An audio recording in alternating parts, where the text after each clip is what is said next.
Hold the mic. EOZ TV is live. Control V. Chat room here. And you're going to open it up. And it will be opened up in a second. We'll see. Thousands of our fans will. Hey, that sounds good to me. Yep. Okay.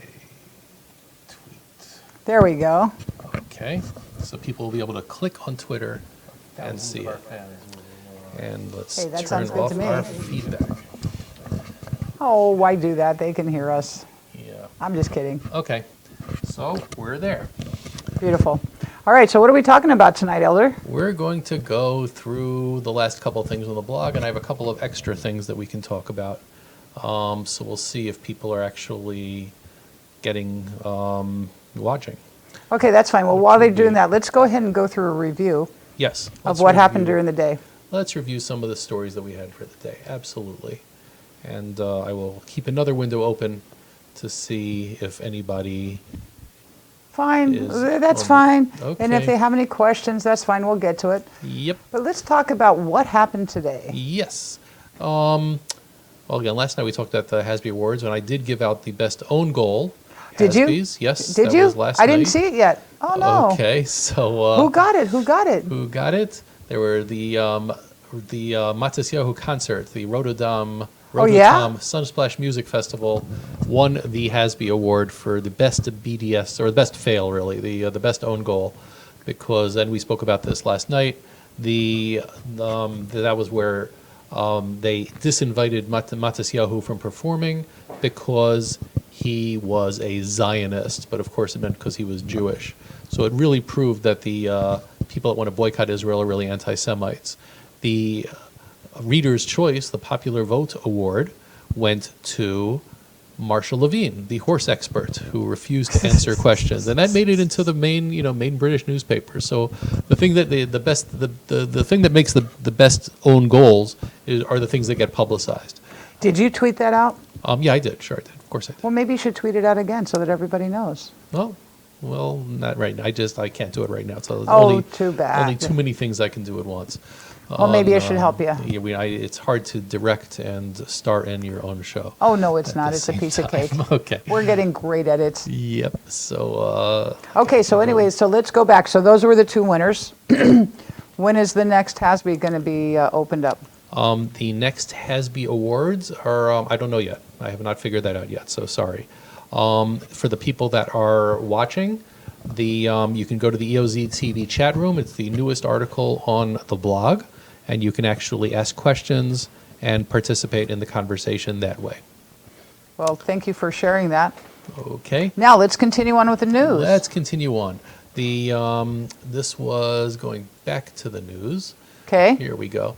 The story, this is a pretty good, somebody sent a video, and I checked it out. It seems to be legit. I'm not going to play the whole video, but it's called The Truth the Palestinians Are Afraid to Tell You.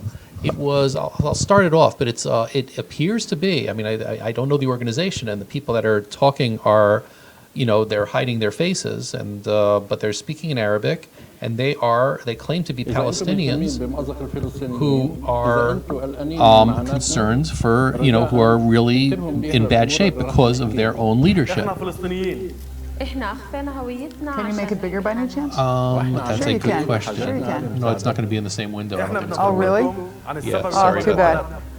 Yeah, so it's hard for people to see the words. We live here. We know that the number one cause of our suffering is our own leaders, who gain power by controlling vast amounts of money from the West. So it's really an amazing video. And I know that a friend of mine, Richard Landis, people know him from Augean Stables, he wrote to Bassam Aid, who is a famous Palestinian human rights activist. And he asked him, does this look legitimate to you? And he said, yeah, it does. I mean, I don't think he knows the organization, but he answered it does. And at the same time, he wrote back and he sent this link to a new article that he wrote in the Times of Israel, which I excerpted, in which he, again, Bassam Aid's really an amazing person. And because he's like one of the few honest people, one of the few people that are willing to actually talk about Palestinian human rights abuses. And he is, and he's very much hated by the Palestinian government as a result of that. However, so I posted both of those articles, and they are worth watching. Yeah, I was going to say to you, it looks extremely intriguing, and I'm glad to see that it actually happened. That it's starting to surface up and percolate up, that people actually are able to say what they feel, even though they're hiding their faces, but the voices are starting to percolate up, and that they're not just accepting all of this Narishkeit, if you will. Yeah, no, it's true, and it's there aren't too many, but there are a few, and we need to encourage more of that.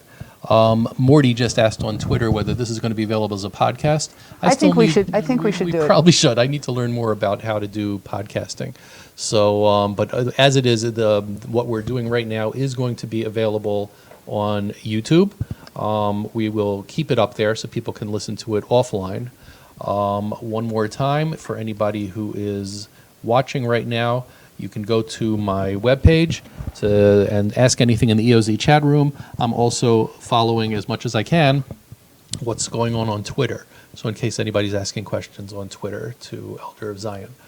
And you know something, as we get better at this, day by day we'll work out the kinks. And the fact of the matter is that, we'll get better technology, we'll just get it up and moving. Let's start going into the next thing, because I was going to say to you, I think that article is extremely intriguing, and I'm really glad that you brought that to the surface. What else you got? Okay, the next thing was, this sort of thing happens often, but it still should be shocking, and it's not shocking enough. The foreign ministry of the Palestinian Authority, which, by the way, the Palestinian Authority is not supposed to have a foreign ministry, but that's a whole other story. By definition, the Palestinian Authority is supposed to only deal with local things. Okay. So it's really the PLO foreign ministry is what it comes down to. But they issued a press release that calls on the entire world to ban Jews from the Temple Mount. Why? Why? Because they're anti-Semitic. That's why. They don't believe that Jews have the right to be there. And they put it in terms of human rights, saying that by Jews visiting, somehow they're trampling on Arab rights. Exactly. And so the question is it maybe it would be good is that we go in and investigate it a little bit, because it's only good to be fair and say, okay, let me see if we can see your side. And obviously that's very difficult for people after we've been crumbled so many times. But does it say anything in this article about that, or does it just slam? No, they pretty much just say they say it condemns in the strongest terms the incursions by the Jewish extremists. Every day in Arab newspapers, they show these pictures and videos of of Arabs that are going of Jews that are walking on the Har HaBayit.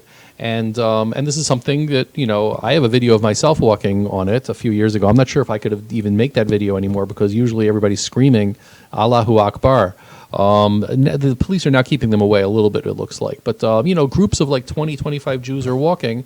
They're being very respectful. They're not doing anything provocative. They're not trying to inflame any tensions. If they try to do anything, the police stop them.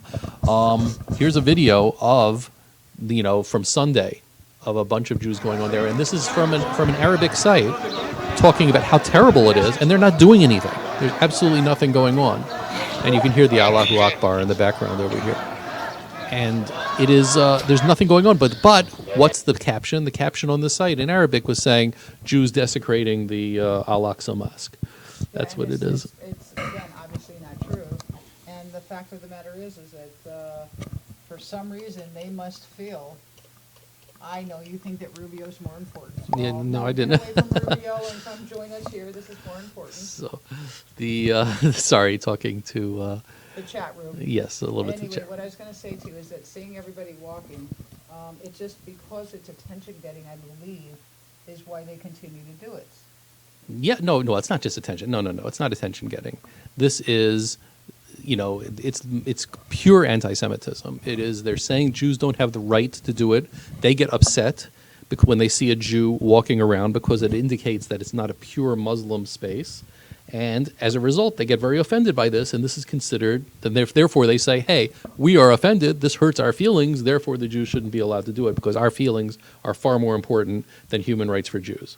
And again, I think that what you have to do is make sure, just as we're talking, just spell it out, because I think a lot of the majority of people really don't get what they're saying. And I understand there's a lot of very intelligent people in this audience, but I want to grab a lot of people who are not acclimated. Mm-hmm. And I think that we need to make sure that we break down the core reasoning behind what they have so that other people can understand the devastation behind what they're doing, so that they can get more involved. Just when you say reasoning, I just think that you're giving them too much credit. Okay, fair enough. But, Okay, fair enough. okay. I'm trying to be politically yeah, correct. yeah, that doesn't work here. Anyway, no, but this is, I mean, but this is the foreign ministry. It's not just an extremist. It's not just a newspaper or something like that. It's the exact, the Palestinian Authority, foreign ministry, official, the people that actually talk to world governments and leaders. They're the ones that are saying that the world should be pressuring Israel to ban Jews from going to their holiest site. And I think that's ridiculous. So what we'll do is we'll go ahead and we'll figure out a way to fight this, just like they're going and they're Allahu Akbar. We're going to have to come up with a saying just as good. Okay, I don't know. We'll try. Well, let's think about it. Let's have a contest. Who can come up with something? There's nothing. The Israeli police are the ones that are stopping the Jews from, doing anything beyond walking around. No, but I'm saying we've got to come up with a great saying like that. I mean, that's such shtus. It's not even funny. I don't think our fans know what shtus is. It's okay. So, I'm trying to be nice. okay. Anyway, what I was going to say to you, we'll have to think about it, but hey. Okay. Get other people involved and see if they can come up with little sayings. Okay. The next thing that is going on is, let me just retweet. I can quote the tweet. Let's say now. Just try to get more people to watch. Okay, no problem. Okay. It'll become a phenomenon. Oh, you really think so? I know so. You really think so? With my personality and yours, are you kidding? We got this whole world covered. You know, Elder? Mm. You know? Hello? Well, maybe your personality. I don't know about mine. Oh, I'm sure you can handle it. So, okay. Hey, we're going to make it happen. Anyway, so just to let the people know that are watching, you can ask questions if you want. Ask the Elder on the webpage. The top story that is the top blog post that is on the webpage right now is a chat room, so you can ask questions, and or you can just continue watching. The number of people watching is indeed increasing, so that's a good great. news. And what I was going to say too is day by day, it's going to keep getting more and more and more. And as we become more proficient at it, let's just go ahead and proceed, and let's talk about the stories, and why don't you give your flavor on it? Okay, we'll try. I mean, I'm not sure if we're going to be doing it every night all the time, but yes, we are. oh, you think so? What are you talking about? I think weekly might make more sense, but No. okay.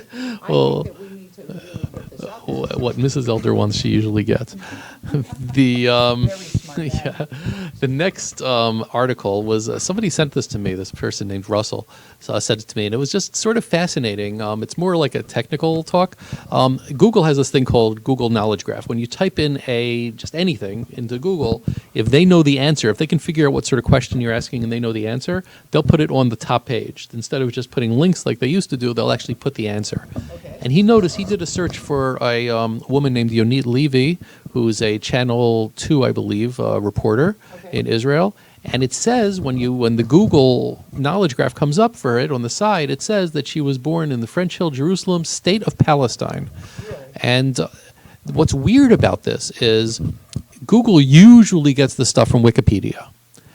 But Wikipedia doesn't say that. They say they get it from Wikipedia, Wikidata, a few other known sources. None of the known sources are going to say that she was born in the state of Palestine, because even if you believe that everything on the other side of the green line is considered the state of Palestine, which is absurd. Even if you believe that, in 1977 when she was born, it certainly wasn't called the state of Palestine then. Oh, it's such propaganda. It is. So but the question is how it got there, and I really don't know the answer. So we've got to find out. I don't know. I tried to find out. If I would have found out, I would put it in the blog post. I thought it was just very strange. I have two guesses. One is that it's not quite as... No, somebody at Google, I'm saying either somebody at Google threw this in there, but it's not consistent. If you look at other people, other people that went on my blog, did other questions and for Google, and they all had, where the answer was Jerusalem, but none of them said, they said Jerusalem, Israel in the end. And the other thing is, so it's either something like that, or there's a little feedback button on the lower right side of each of these graphs.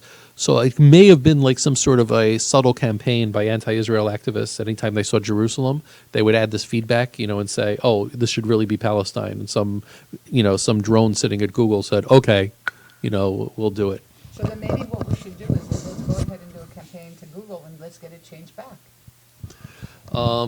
Okay.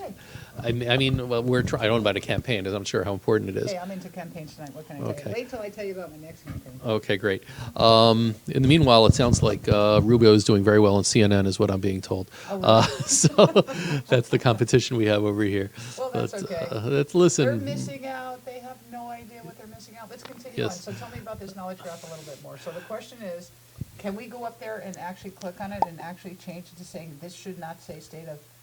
Well, it's obvious. I'm not. No, I'm no, not. no, I'm no, not just 'cause it's obvious. Let's take action.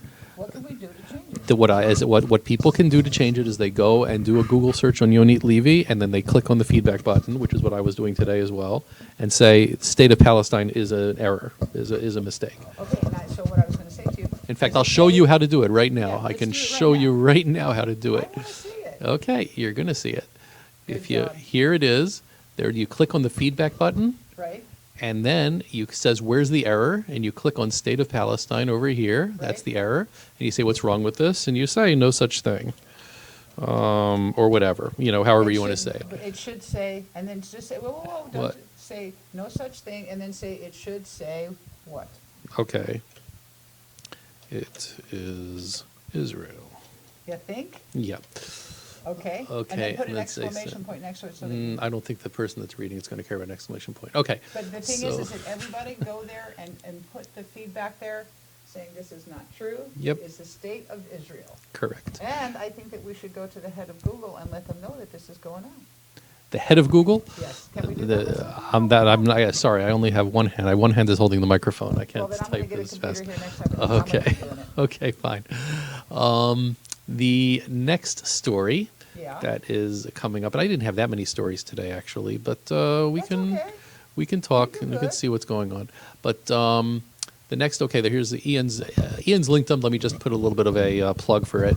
Yeah, Ian. Can we talk about the linked up because he does such a phenomenal job. Ian is unbelievable. I mean, there are a few places out there like JCPA and a few other places, Jewish Insider, that give you a list of what's going on out there. Nobody does a better job than Ian. I got to tell you something. Ian is probably one of the most impressive. It really is. He He is. doesn't miss anything. He finds the greatest stories, but he also finds the most important ones. And he and twice a day he puts dozens of links of what's going on. You don't miss anything. You can read nothing but the EOZ blog, which is again not my articles are usually trying to find things that other people aren't talking about. Ian finds the things that people are talking about. I know, and I got to tell you something. I really feel bad that he wouldn't take my graphic because it was so Here, cute. guy. This is true, but Put it there. I got to talk to you. I'm not doing that. But at any rate, for example, Nasrallah threatening Can we have a vote on not right now. So Nasrallah threatening the Haifa chemical facility. He said, Can we talk about it a little bit? talk about what? The graphic? I don't No, have not to. the graphic. What? In Haifa. What happened? What happened was Nasrallah, the Lebanese or the Hezbollah leader, Right. went on TV. In fact, Memory has the whole translation, by the way. He went on TV and he said that if there's another war, if Israel attacks us or whatever, we can shoot rockets at this ammonia factory in Haifa, and it will kill as many people as a nuclear bomb would. Tens of thousands of people would die, is Okay. what he's saying. And there is, and so it's essentially he's threatening Israel with the equivalent of a nuke, is what he's saying. Okay. The Haifa mayor who came back and said, I don't like this ammonia plant in the middle of my city anyway, so thanks for giving me the publicity. We really want to move it. And there were plans already moving it to the Negev, where it wouldn't be as dangerous. But it's, he was like thanks Nasrallah, thanks Hezbollah for this. By the way, there are rumors that Nasrallah is being treated for cancer. Obviously, in this video is a recent video, and he looked fairly healthy, and it looked like it was taken from his normal place in Lebanon. I don't know, so I didn't really find too much confirmation on the rumors. It could be they had similar rumors in 2010, so I really don't know if it's true. It would be very Why would the interesting if it rumors be was. spread? Well, because people hate him. They're Arabs. There are plenty of Arabs that are against Nasrallah, and there would be, so that's it's an interesting story. I just want to go back here for 2 seconds. The reason is that what they're doing is that they're tweeting out saying West Bank is an artificial name, and so they're actually tweeting it. The real name Yeah, for this historic part of Israel is Judea and Samaria. That's just. But I don't have Twitter sitting on here right now. I understand that, but the reason why I'm bringing this up right now is because what we just got done saying keep telling the real name of what things are, because they are using marketing in order to try to make everything artificially, No, the West Bank. I mean, and that's something we could talk about some other time. No, but I'm just saying too, see, at least people are starting to do this kind of thing. No, of course, no, that happens all the time on Twitter. Everybody who's listening needs to take this seriously and make sure that you make the corrections. Yeah. Well, continue. Okay. I mean, my policy on the blog has been, I mean, I will use the word West Bank because, I mean, I don't like to, and usually I use Judea and Samaria. People have mentioned to me that it limits my audience when I try to be accurate, when I say things like Judea and Samaria, when I say Palestinian Arabs instead of Palestinians, and it's a point. You know, I want my posts to be spread, so it's a very fine line that we have to. But I still think that the correlation needs to be made, because what's happening is that I still think it's a marketing attempt. No, it is. No, there's not a question, but it needs more than just individual people doing it. But it definitely has to be mentioned. I mean, Judea and Samaria. No, it makes a difference. It definitely does. But I didn't want you to go so fast. I wanted to look at Ian's. All of Ian's stuff. Yeah, I mean, because Ian has such incredible stuff. He does. I mean, there's like over here the Israeli owner of the Ohio restaurant over the weekend. There was the machete attack in the Ohio restaurant. That's and it's an Arab Christian that owns it, but he's an Israeli.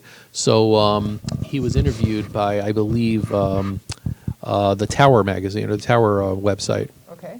And he said, I have another flag. He had his tiny Israeli flag on the front. He says, I'm going to get a bigger flag. I'm going to get a Star of David necklace and put it on my chest. He's like saying, God bless him. Good for him. He's not going to, to go out for that.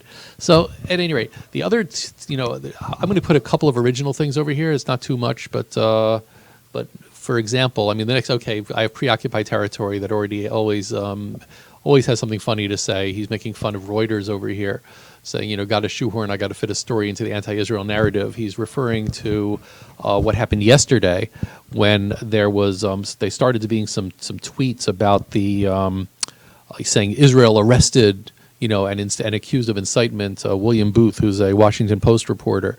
And Luke Baker just started going crazy on that. And he's done other stuff like this. He's really anti-Israel. I don't think William Booth is that bad, to be honest. He's William Booth, must say, was one of the only reporters in Gaza during the war last year that actually admitted that he was actually covered the rockets that were coming from Gaza. And he noticed that they weren't all from Hamas. Some of them were from Fatah. And he was the only person I saw that reported that. It was like, that was really, that was very nice. I think it was him that was like, I don't think I can make, either he was talking about that, he was talking about Hamas in the hospital, taking over the hospital. I don't remember one of the two stories he did. But he was, I was actually very impressed with him. So I'm not going to say anything negative about William Booth. But at any rate, I mean, Israel apologized for for arresting him. They seem to have a good reason for it. What happened was somebody overheard in front of Damascus Gate. Somebody overheard Arabs apparently offering to him, saying, "Hey, if you pay us, we'll start a disturbance and we'll give you a good news story." And so as a result, people, so whether it happened or not, somebody reported it to the police, and the police, to play it safe, because that's obviously a sensitive area, and there have been a lot of attacks in front of Damascus Gate. They detained him. The story started off very big, and then people realized it really wasn't that big a story. New York Times, I had an article about it yesterday. New York Times started off comparing Israel to Iran. With this thing, because Iran had arrested a Washington Post reporter and kept and stuck him in jail for 18 months, and they said, well, so they mentioned that as if that was a similar thing to this story. It was really disgusting. I know, that is disgusting. Yep. I had I mentioned this yesterday, the apartheid poster for Makram Khoury, who's a very well-regarded actor. He's in some Western films as well. I'm not a big movie fan, so I can't tell you, but I do know that if you go to Internet Movie Database, you can see a lot of other things. I think he was on I don't remember which. I'm not going to say the shows because I'm going to get it wrong. No, he's been on. Yeah, he's like a character actor. But no, he's. But I'm just saying too, I don't recognize. No, he was very famous in Israel, but he actually has been on some. I know he's been some like American TV series and things like that. But sorry, I'm not a. Yeah, I would look it up if I can. Okay. Again, just to say for anybody who is watching and listening, you can go to my homepage and you can chat and ask questions if you want. It's the top article right now on my website. More being so. The only other thing that I'm going to talk about, actually, two short things I'm going to talk about that haven't been on the blog. One is this full text from the UK government. I did not talk about this on the blog. Ian did. The British government came out and said that boycotting Israel for public institutions is not going to be allowed. It's against our regulations. Oh, really? Yeah, it was an amazing move that happened. I'm not sure what happened behind the scenes to start this.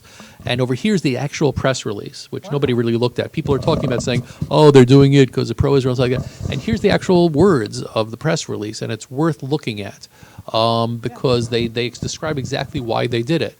And they say, town hall boycotts undermine good community relations, poisoning the polarizing debate, weakening integration, and fueling anti-Semitism. Even though they're talking about every any country that's in the World Trade Organization. And here's what it comes down to. Here's the legal part of it. The World Trade Organization Government Procurement Agreement, an international market access agreement, requires all those countries that have signed up to the agreement to treat suppliers equally. This includes the EU and Israel. Any discrimination against Israeli suppliers involving procurements would therefore be in breach of the agreement. Wow. So they're just saying, you know what? We can't really do it. We can't have towns or universities that are funded by us or anything like that boycotting Israel. Obviously, individuals, they're not going to stop individuals from boycotting Israel if they wanted to. But I'm just saying, they can't. It's really huge. That's a big deal. Yeah, it is. But they didn't publish the guidance. So it's funny, while America is publishing supposed guidance saying that, we have to label settlement products, that Jewish product, only, the Jewish products that are done. And as a matter of fact, as I've mentioned, and it was in the Times of Israel today also, this legal group noticed, America wasn't just restating the earlier guidance. The U.S. Customs, when they came out with their guidance, it was the earlier one from the 1990s was clearly referring only to Arab products, saying that they come from the West Bank and not from Israel. It clearly wasn't referring to Jewish-owned products because that's not what they were talking. There were very few at that time of products that were created in the territories, from in the Jewish by Jews in the territories. So clearly, when they restated it, they were talking about Jews. But over here, at the same time, while they come out with their restating of guidance, the UK comes up with their restating of guidance, or actually their clarification of guidance that says boycotting Israel is essentially against UK law. That's something? That's incredible. It really is.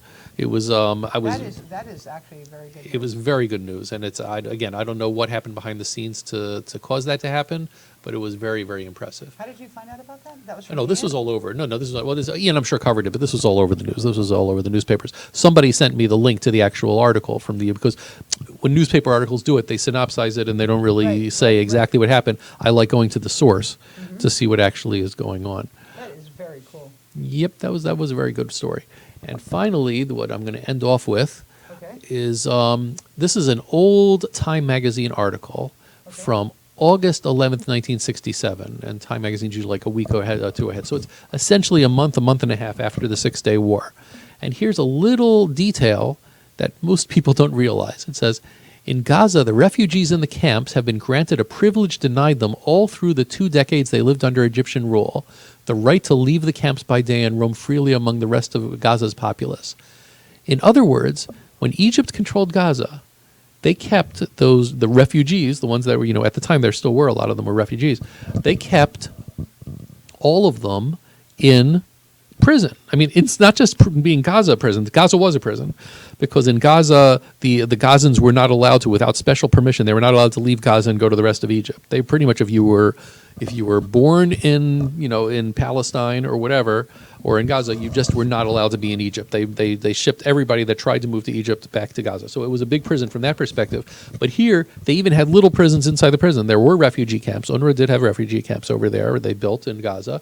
And the Egyptian government did not let them leave the camps. I know, but then they, of course, turned it over that it was the Jews' fault. No, well, they didn't say it then. Nobody even talked about it then No, but because I'm just saying to you, don't you love how now they say that how the Jews are doing all these They everything. change history to make it so that it's the Jews' Right, fault. and this is like a little detail that nobody really spoke about. You find all these little good things like this, Mhm. and you should keep putting up on the side like your references so that everybody can see this. I So might- that it's not something that it goes away with the article as the day goes on. Each reference that you find, I think that you should. I should, how long that reference part should be. That would be I great. know. Though. I think you should do it. What I really do need to do is to put tags, for Exactly. reference materials, so therefore people can Exactly. look for the tags. And I got to be better at that. Hopefully, we're going to have a site redesign one of these days, and I already have a beta out. I just haven't had a chance to finish it up, and things will get a little bit better to be able to find things on the site. So we're pretty much going to be wrapping it up right now, and we are. Thank you very much for the people that have been watching, and for the people that participated in the chat room. And we will be putting this up on YouTube for the people that want to watch it offline. And that's going to be it. So thank you very much. And again, for tonight, signing off, I'm Elder. Mrs. Elder. And hopefully we'll see you again soon.